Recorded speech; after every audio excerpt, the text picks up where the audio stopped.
Popular leader ہیں یا نہیں, مقبول عام لیڈر پنجاب میں ہیں یا نہیں, وہ کس وجہ سے ہیں, وہ اس ڈیفائنس کی وجہ سے, میں ڈکٹیشن نہیں لوں گا, میں یہ نہیں کروں گا, میں کھڑا. اور یہ جو تقریر اب جو کر ڈالی ہے, جو اداروں پہ بالکل ڈائریکٹ حملہ, ایسے پنجاب سے کبھی ایسی آوازیں نہیں آئیں. اور یہ بالکل رسک لے کے وہ چاہتے ہیں کہ پارٹی بھی ان کے ساتھ جائے, پارٹی ساتھ جاتی ہے یہ نہیں جاتی, لیکن انہوں نے اپنا علم جو ہے کھڑا کر دیا ہے. اور جو پارٹی کی لیڈرشپ ہے وہ بھی ان کی خواہش ہے کہ میری بیٹی کو جائے, کسی اور کو نہ جائے. تو وہ ڈیفائنس کی پالیسی جس سے وہ پاپولر لیڈر بنے وہ ابھی تک برقرار ہے, اور وہی ان کی سیاسی پرسنالٹی کا حصہ ہے. جی, اور رسول بخش رئیس صاحب آپ فرمائیے گا کہ اب نواز شریف کی سمت کیا ہے. یقیناً اب جو وہ تقریر کر رہے ہیں اس سے پہلے وہ سپریم کورٹ سے تاحیات سیاست سے نااہل ہو چکے ہیں. الیکشن کمیشن آف پاکستان نے ان کو کسی پارٹی کا وہ صدر کا عہدہ نہیں سنبھال سکتے. تیسری جانب ان کو سزائیں ہو چکی ہیں نیب کے کیسز میں. چوتھی بات یہ ہے کہ اب اس وقت ایک پروسیس چل رہا ہے جن میں کہ وہ ایبسکانڈر ڈکلیئر ہو جائیں گے, وہ اشتہاری ڈکلیئر ہو جائیں گے. یہ بہت ہی مشکل ایک بند گلی میں کھڑے ہیں, مگر اس حوالے سے جو ان کا پچھلے 10 دن کا سیاسی پوسچر رہا ہے, کیسے کیا چاہ رہے ہیں نواز شریف آپ کے خیال میں؟ میرا خیال یہ ہے کہ تاریخ میں تو میاں نواز شریف نے اپنا ایک مقام بنا لیا ہے اور نام بہت گہرے نقوش کے ساتھ لکھوا لیا ہے کہ مزاحمت کا دعویٰ تو سب کرتے ہیں, لیکن جب سے کہ ان کا ٹکراؤ غلام اسحاق خان صاحب سے ہوا تب سے لے کے آج تک اگر کسی نے میدان میں کھڑے ہو کے عوام کے سامنے کھڑے ہو کے اور جرأت کے ساتھ ایک سیاست اور ایک بیانیہ جو انہوں نے رائج کیا ہے کہ جمہوریت, ووٹ اور سویلین سپرمیسی ہم نے قائم کرنی ہے, کوئی اور پارٹی نہیں کر سکی, کوئی اور لیڈر ملک میں نہیں کر سکا. یہ جتنے ٹکراؤ کی آپ نے باتیں کی ہیں یہ ہمارے سامنے پوری تاریخ ہے. لوگ اس کو مختلف زاویوں سے دیکھتے ہیں کہ وہ جی اقتدار کے بھوکے ہیں اور بادشاہت قائم کرنا چاہتے ہیں, امریت قائم کرنا چاہتے ہیں. بات یہ نہیں ہے, بات یہ ہے اصول کی ہے کہ اگر وزیر اعظم ہے تو پھر اس کو وزیر اعظم ہونا چاہیے. وہ یہ سمجھتے ہیں کہ جو ان کا حق تھا وہ ان کو نہیں ملا, جو ان کی آئینی یہ تو ابھی تو ڈیفائنس کی بات ہے نا رئیس صاحب, ابھی تو ڈیفائنس کی بات ہے, لیکن جس زمانے کی بات ہو رہی ہے اس وقت تو وہ کلی اقتدار میں ہیں, وہ چیف ایگزیکٹو ہیں, وہ وزیر اعظم ہیں. وہ کیوں اگر ان کو D G I S I آ کے کہتا ہے یا کہلواتا ہے کہ آپ اپنے عہدے سے استعفیٰ دے دیں, تو کیوں وہ اس کو گلے لگاتے ہیں, کیوں اس کو وہ ایک زبردست فیول دیتے ہیں, اور کیوں اگر ان کو مختلف چیزوں پہ ٹوکا جاتا ہے یا ان کو اشارہ کیا جاتا ہے تو وہ اپنے قریب ترین پرویز رشید کو گھر بھیج دیتے ہیں, مشاہد اللہ کو گھر بھیج دیتے ہیں, طارق فاطمی کو گھر بھیج دیتے ہیں. ہر طرح کی صورتحال اس وقت تو وہ ڈیفائنس دکھاتے نہیں ہیں, اس وقت تو وہ اپنے آپ کو پرائم منسٹر شو نہیں کرتے اور اپنے آپ کو اس انداز سے بیہیو نہیں کرتے یا اپنے جو پاورز ہیں ان کو ایکسرسائز نہیں کرتے. یہ 3 سال بعد کرتے ہیں جو وہ ڈیفائنس دکھاتے ہیں, وہ اس وقت نہیں دکھاتے جب ان کے پاس طاقت ہے, جبکہ ان کو دکھانی چاہیے. دیکھیں یہ بالکل جائز بات ہے, اور جس طرح عمران خان نے کہا اور دنیا میں دیگر جو رہنما ہیں انہوں نے بھی ایسا کیا کہ اگر ان کے خلاف کہیں سے کوئی ایسی آواز اٹھ رہی ہے کہ ان کے ماتحت ان کو کہتے ہیں کہ آپ استعفیٰ دیں, وہ چپ کر کے بیٹھ جاتے ہیں, تو ایسا جمہوری حکومت میں بالکل نہیں ہوتا. ان کو مشرف صاحب کو بھی فارغ کرنا چاہیے تھا کارگل کے ایشو پہ, اور جنرل صاحب کی یہ بات کریں ان کو بھی فارغ کرنا چاہیے تھا. یہ باتیں علیحدہ اپنی جگہ پہ ہیں کہ ان کی کوشش یہی تھی کہ مفاہمت رہے اور آگے کام چلتا رہے. لیکن ایاز امیر صاحب یہ بتائیے گا کہ کیا اس کو ہم مفاہمت کہیں گے کہ پل میں تمہیں ماشا, کل آصف زرداری ڈاکو, کل اس نے ہماری پیٹھ پر چھرا گھوپا, یہ اس نے دولت ملک کی لوٹ کے لے گیا, میں ان کو واپس لاؤں گا, اور اچانک آپ کہنے لگے کہ اس سے زیادہ میرے دل میں کسی کا احترام نہیں ہے, میں بے پناہ احترام ہوں. کیا یہی اصولوں کی سیاست ہے, یہی پرنسپل ہیں جن کو ہم نواز شریف کے ساتھ جوڑیں ایاز امیر صاحب؟ دیکھیں ہر انسان کی شخصیت کے کئی زاویے اور پہلو ہوتے ہیں, وہ مونولیتھک کوئی انسان نہیں ہوتے کہ ایک ہی وہ پیس آف وڈ سے وہ بنے ہوں. یہ جو آپ کی بات ہے بالکل درست ہے, اور جیسے ڈاکٹر صاحب نے کہا کارگل کے مسئلے پہ اگر آڑے ہاتھوں لینا تھا جنرل مشرف کو تب لینا چاہیے تھا. یہ ان کی ہسٹورک ایک غلطی تھی. ایک ان کا پرابلم یہ رہا دوران اقتدار, یہ ہمیشہ ان کا ایک پرابلم رہا کہ جیسے وہ پنجاب پولیس کو دیکھتے تھے کہ جس طریقے سے ماتحت پنجاب پولیس ہے, فوج بھی ایسے ہونی چاہیے. اب پاکستان آرمی کا ایک اپنا وہ ہے, ایک اپنا تشخص ہے, اپنی ایک اس کا حیت ہے, وہ ایسے ہو نہیں سکتا. وہی ان کے پرابلمز بنتے رہے. لیکن اقتدار سے معزولی کے بعد تینوں ادوار میں انہوں نے وہ جو ہے زبان اور لہجہ اور وہ بات سخت کی, اور یہ تو بالکل نیا ہے. اس طریقے سے جس طریقے سے ملٹری انٹرفیرنس کی اب وہ بات کر رہے ہیں, اس انداز سے انہوں نے پہلے کبھی نہیں کی. یہ ایک چیز. اب کئی لوگ اس سے اختلاف کریں گے, لیکن بہت سارے لوگ ہیں پاکستان میں جو ان کی لائن ہے اسے اگری کریں گے کہ یہ ہمارا پرابلم ہے. اس پرابلم پہ وہ اس پہ انہوں نے جو انگلی اس بار رکھی ہے, اسی سے یہ اتنی وہ ایک بونچال کی کیفیت ملکی سیاست میں ایک تقریر کی وجہ سے. تو ایک آدھ بات بھی ڈاکٹر رئیس صاحب, آپ بتائیے گا کہ اس بیانیہ کی کامیابی کا کتنا امکان ہے, اور نواز شریف کی لیڈرشپ میں یہ بیانیہ مسلم لیگ نون ایک مضبوط جماعت کی حیثیت سے اس قسم کا بیانیہ جو پنجاب یا بلکہ پاکستان کی تاریخ کا یہ جو کیمپین ہے اور یہ جو ایڈیالوجی ہے, یہ تو پھر بہت ایک کٹھن سفر ہوگا یا نہیں؟ یہ آسان نہیں ہوگا. ایک ٹکراؤ کی کیفیت تو انہوں نے پیدا کر لی ہے, اور انہوں نے فیصلہ کر لیا ہے کہ یہ ان کا آخری مارکہ ہے, اور جیتتے ہیں نہیں جیتتے ہیں وہ علیحدہ بات ہے. لیکن میرا خیال یہ ہے کہ ان کے لیے آسان نہیں ہوگا. تین ایک چیزیں سامنے ہمیں رکھنی ہوں گی کہ کیا یہ حزب اختلاف کی جماعتیں اکٹھی ہوئی ہیں, یہ اکٹھا رہیں گی. دوسری بات یہ ہے کہ کیا مسلم لیگ نون کے لوگ بھی میاں صاحب کے ساتھ اسی طریقے سے اکٹھا رہیں گے. اور تیسرا یہ ہے کہ کیا وہ استقامت ہے میاں صاحب میں کہ باہر بیٹھ کے اسی طریقے سے تاریخ چلاتے رہیں. تھینک یو سو مچ, بہت بہت شکریہ جناب پروفیسر ڈاکٹر رسول بخش رئیس. جناب ایاز امیر ہمارے ساتھ موجود تھے. کمرشل بریک, اس کے بعد ذکر کریں گے عمران خان حکومت کے لیے سر درد ہو سکتا ہے گیس کی قلت. وہ کہہ رہے ہیں کہ بہت زیادہ ہوگی, مگر شدید گیس کی قلت ہے, اور اب لوگوں کو اس کی چبھن محسوس ہونی شروع ہو گئی ہے. چولہے بند ہو رہے ہیں, گیزرز بند ہو رہے ہیں, CNG اسٹیشن بند ہو رہے ہیں. حکومت نے اس سلسلے میں کتنی مؤثر پلاننگ کی تھی اور کتنی وہ اس کرائسس سے نمٹنے کے لیے تیار ہے, اس کی بات کرتے ہیں چھوٹے سے وقفے کے بعد. عمران خان حکومت کے لیے ایک نئے سردرد کا سامان ہے. ملک میں گیس کی بھیانک قلت کا مسئلہ سر اٹھا رہا ہے. سردیاں آنے سے پہلے ہی گیس کی لوڈ شیڈنگ معمول بن رہی ہے. گھروں کے چولہے بجھ رہے ہیں. بجلی کی پیداوار, صنعتی سرگرمیاں بھی متاثر ہو رہی ہیں صرف گیس کی کمی کی وجہ سے. گھریلو اور صنعتی صارفین ہی نہیں, گیس کی قلت کا نقصان CNG استعمال کرنے والوں کو بھی اٹھانا پڑ رہا ہے. اور سندھ میں پہلی بار پورے اس موسم سرما میں CNG اسٹیشن بند رکھنے کا فیصلہ کر لیا گیا ہے. سوئی سادن گیس کمپنی نے سندھ بھر میں CNG اسٹیشنز کو 15 اکتوبر سے گیس فراہمی بند کرنے کا اعلان کر دیا ہے, اور CNG اسٹیشنز کو LPG پر منتقل کرنے کی پیشکش کی ہے. سندھ حکومت نے وفاقی حکومت کی جانب سے LNG لینے کی تجویز مسترد کر دی ہے.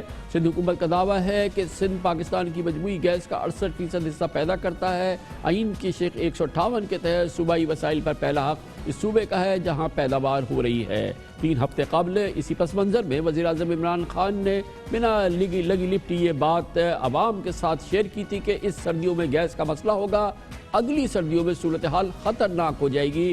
عمران خان قوم کو بتا چکے ہیں چند روز قبل.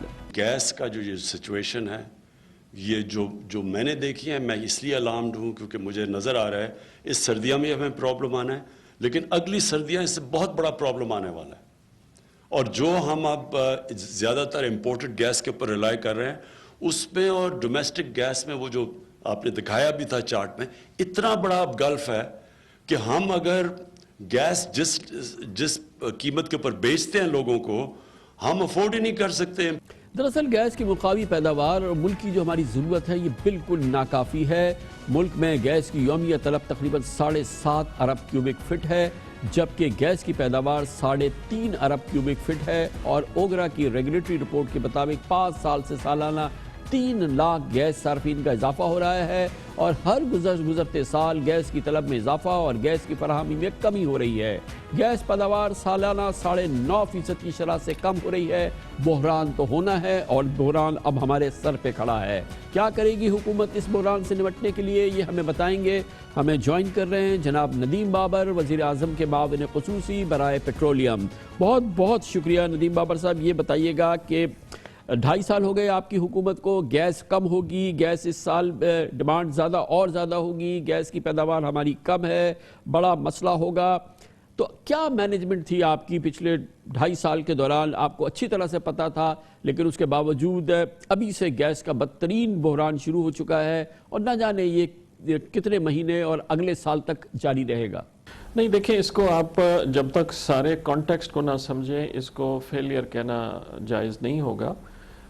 میں نے پہلے بھی یہ عرض کیا ہے کہ پچھلی حکومت کے 5 سالوں کے دوران انہوں نے ایکسپلوریشن اور پروڈکشن کا ایک بھی نیا بلاک ٹینڈر نہیں کیا۔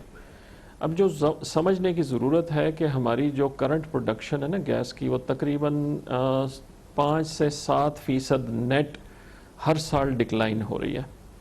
جتنی بھی ہم نے 26 نئی فائنڈز پچھلے 2 سال میں کی ہیں، لیکن ہر ایک کی بہت چھوٹی مقدار ہے اور وہ نیٹ کرنے کے بعد بھی 5 سے 7% ہماری ڈکلائن ہے۔ صرف پچھلے سال کے مقابلے میں 160 ملین کیوبک فیٹ گیس کم ہے لوکل جو پروڈیوس ہو رہی ہے۔ دوسری طرف جو ہماری ڈیمانڈ ہے وہ تقریباً 8% ہر سال بڑھ رہی ہے۔ اب یہ گیپ جو ہے جب تک نئی ایکسپلوریشن نہ ہو، جس کا عمل 4-5 سال کا پروسیس ہے، جب تک وہ نہ ہو اور نئی پروڈکشن نہ آئے تو صرف امپورٹ ہی ہو سکتی ہے جو LNG کی صورت میں آ رہی ہے۔ ندیم بابر صاحب یہ بتائیے گا کہ آپ نے کہا گزشتہ حکومت نے 4 سال تک کوئی نئی گیس ایکسپلوریشن نہیں کی، نئی ایکٹیویٹی نہیں ہوئی۔ آپ کی حکومت کو 2.5 سال ہو گیا ہے، آپ نے کیا کیا گیس ایکسپلوریشن کے لیے؟ کمپنیز آئیں، ایکسپلور کرنا شروع کریں، ڈرلنگ ہو، یہ ایکٹیویٹی شروع، آپ کی حکومت کی کیا کارکردگی رہی اس سلسلے میں؟ جی بالکل، میں بڑی ہیپیلی آپ کو پرووائڈ کروں گا۔ پچھلے 1.5-2 سال میں ہم نے 10 نئے لائسنسز آلریڈی دے دیے ہوئے جن پہ کام ہو رہا ہے، اور اگلے ہفتے انٹرنیشنل پریس میں 20 نئے لائسنسز کا اشتہار آ رہا ہے جو اوپن انٹرنیشنل ٹینڈر سے ایوارڈ ہوں گے۔ اس کے علاوہ آف شور بھی ہم 7 نئے لائسنسز ایوارڈ کرنے جا رہے ہیں دسمبر-جنوری کے ٹائم فریم میں آنے والے۔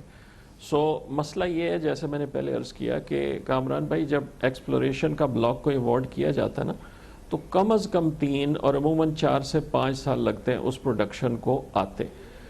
اگر ایک دفعہ یہ تسلسل ٹوٹ جائے تو اس کا ایفیکٹ چند سالوں بعد نظر آتا ہے اور کئی سال کے لیے چلتا ہے۔ تو ہم اس چیز سے ڈیل کر رہے ہیں اور اس دورانیے میں ہم میکسیمم جو بھی LNG لا سکتے ہیں اس گیپ کو فل کرنے کے لیے وہ کریں گے۔ مگر یہ کوئی سیکرٹ تو نہیں تھا ندیم بابر صاحب کہ ہم نے ایکسپلوریشن نہیں کی، ہمارے پاس گیس اویلیبل نہیں ہے، تو ہمیں گیس اویلیبل کرنی چاہیے تھا نا، ہمیں امپورٹس کے پورا ایک پروسیس ہونا چاہیے تھا، ہمارے پاس بلو پرنٹ ہوتا کہ ہماری اتنی بڑی شارٹیج ہوگی اور یہ ہمارا بلو پرنٹ ریڈی ہے اور اس سے سپلائی شروع ہو جائے گی، مگر یہ تو کچھ نہیں تھا۔ آپ کا بہت اچھا سوال ہے اور اس کا جواب ہے کہ وہ بالکل اویلیبل ہے اور پروگرام آن دا ٹیبل ہے اور اگلے 6 مہینے کی بکنگز بھی کی ہوئی ہیں۔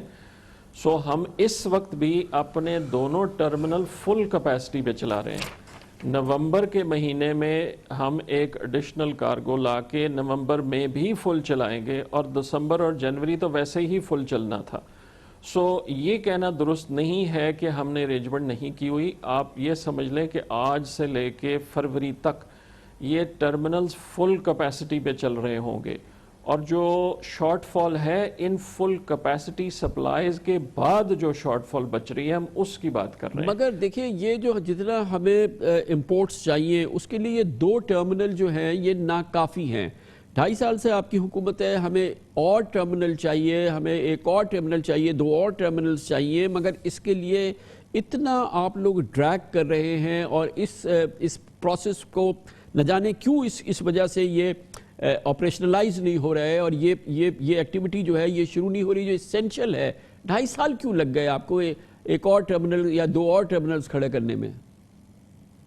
گورنمنٹ نے سوا سال پہلے ایک ڈیسیشن کی کہ in like the past government خود فائنینشیل آبلیگیشنز نہیں لے گی،